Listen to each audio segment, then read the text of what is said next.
Kami persilakan panelis Ibu Henry Saparini untuk mengambil subtema. Silakan Pertanyaan buat nomor urut 2, diperlihatkan kepada Bapak Gibran dan juga ke moderator.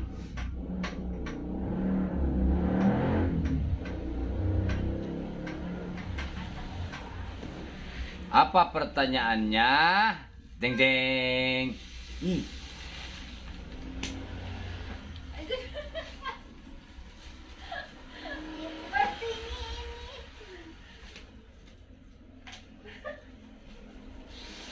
Keuangan pajak dan tata kelola APBN APBD. Baik, untuk selanjutnya Pak Hieronymus Rowa kami mohonkan untuk mengambil undian untuk mengetahui huruf apa yang akan muncul.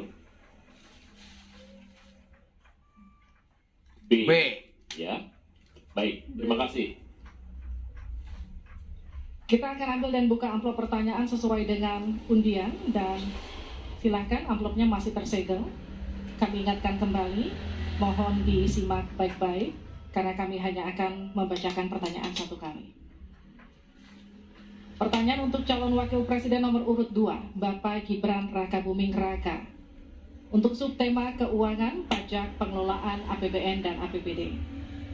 Hanya sepertiga APBN yang dapat digunakan untuk membiayai pembangunan. Padahal janji kerja program paslon memerlukan biaya tinggi. Pertanyaannya, mana yang menjadi pilihan prioritas anggaran? Pembangunan infrastruktur fisik atau pembangunan kualitas SDM dan ekonomi rakyat? Waktu Bapak untuk menjawab 2 menit, kita mulai ketika Bapak mulai berbicara. Baik, terima kasih. Tidak semuanya harus menggunakan APBN. Contoh IKN, banyak yang gagal paham. Tidak 100% pembangunan IKN itu menggunakan APBN. Yang digunakan hanya 20%. Sisanya adalah investasi dari swasta dan investasi dari luar negeri. Ini yang banyak yang gagal paham.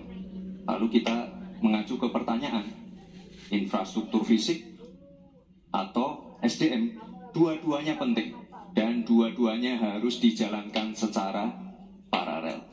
Karena sekali lagi, untuk menuju Indonesia emas dibutuhkan generasi emas. Kita butuh future talents yang menguasai future skills. Untuk itu, di tingkat SMK misalnya, kita perlu alat-alat yang ada di SMK itu bisa memenuhi kebutuhan zaman, kebutuhan industri, sehingga ketika anak SMK lulus, mereka benar-benar bisa siap kerja, siap menerima tantangan kerja. Lalu untuk fisik tidak selalu harus dari APBN. Sekali lagi, bisa kolaborasi misalnya dengan swasta, dengan CSR.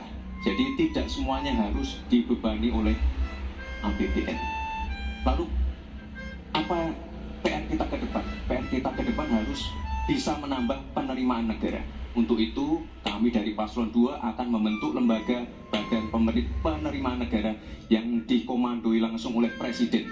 Sehingga nanti ketika berkoordinasi dengan kementerian-kementerian, ini bisa lebih luas. Dan sekali lagi kita ingin menaikkan rasio pajak, sehingga penerimaan negara nanti bisa kita gunakan untuk pendidikan, untuk kesehatan, dan lain-lain. Terima kasih.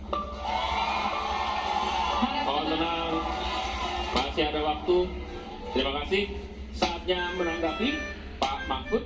Waktu Anda 1 menit, dimulai dari Anda menyampaikannya. Pak Gibran, saya sangat tertarik tentang IKN dan itu bagus, harus kita laksanakan sebagai warisan dari Pak Jokowi. Tapi tadi saya tergelitik, anggaran untuk IKN itu hanya 20% dari APBN dan sisanya dari investor. Sejauh yang kita baca, sampai sekarang belum ada satupun investor yang masuk ke sana. Coba kalau ada sebutkan misalnya 2 atau 1 gitu, investor mana yang sudah masuk ke sana?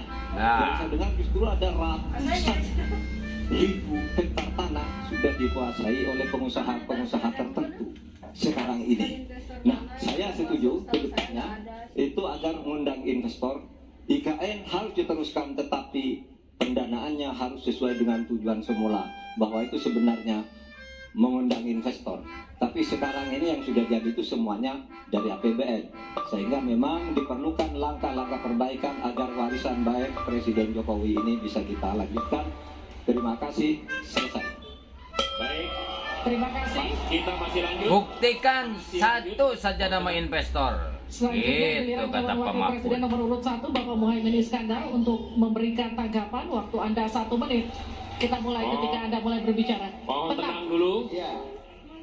Saya baru tahu kalau boleh di sini juga. Supaya lebih dekat sama panelis. Bisa mulai. Jadi saya setuju bahwa yang paling penting bukan soal infrastruktur dulu atau SDM dulu. Yang paling penting dari ini adalah kemampuan membaca skala prioritas. Seluruh proyek-proyek besar yang ambisius, ini IKN sebagai salah satu contoh saja, itu kalau hanya mengandalkan APBN hampir 500 triliun. Padahal 1% saja dari 400 sekian triliun itu untuk bangun jalan seluruh Kalimantan beres, membangun seluruh kota-kota di Kalimantan beres. Dan yang paling penting infrastruktur yang untuk SDM 3% aja dari seluruh anggaran IKN itu bisa membangun sekolah dengan baik di seluruh Kalimantan. Itu contoh kemampuan mengambil skala prioritas. Oleh karena itu skala prioritas penting. Cukup. Mohon tenang. Sekarang kita berikan kesempatan kepada Pak Gibran untuk menanggapi atas tanggapan yang sudah disampaikan. Silakan. Baik, saya izin menanggapi Gus Muhaimin dulu. Saya ingat sekali Gus Muhaimin dulu sempat ikut meresmikan dan potong tumpeng di IKN. Ini gimana? Ini nggak konsisten. Dulu dukung, sekarang nggak dukung karena menjadi wakilnya Pak Anies yang mengusung tema perubahan.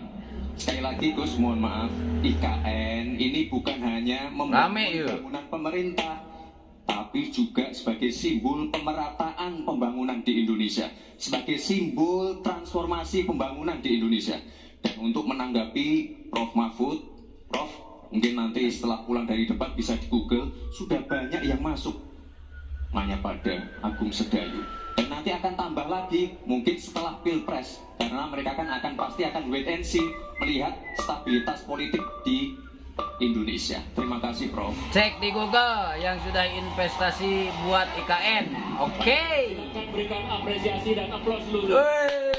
Ayo jangan tegang, jangan tegang, Silakan bersemangat memberikan apresiasi.